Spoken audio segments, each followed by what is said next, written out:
आमी आयकलां आतांच आयकलां जेजू आमकां ही आज्ञा दिता एकामेकाचो मोग करात जसो हांवें केला तुमचो. आनी मोगाच्या भावना हीच जावन आसा मोग जावन आसा आमच्या दर एक क्रिस्तांवाचें आपोवणें.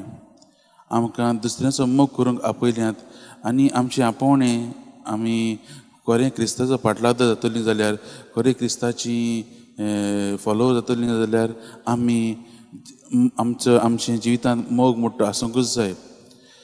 आनी मोगाच्या भावन हें आमकां आमच्या दोनांनूय करून दाखयलें.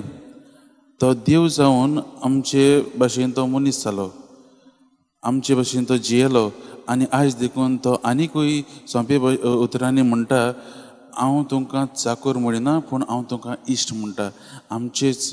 आमचेच बराबर तो जियेता जियोंक सोदता. आनी हेंच म्हणून ताणें ताका कितें देवान कितें सांगलेलें देवा बापान कितें सांगलां तें तो आपल्या शिसा मुखारी मांडटा.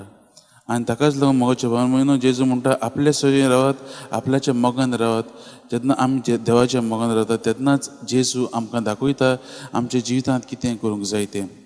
आनी हेच मोगान वाडूंक आमी देवाचोच आदार मागूंक गरजेचो.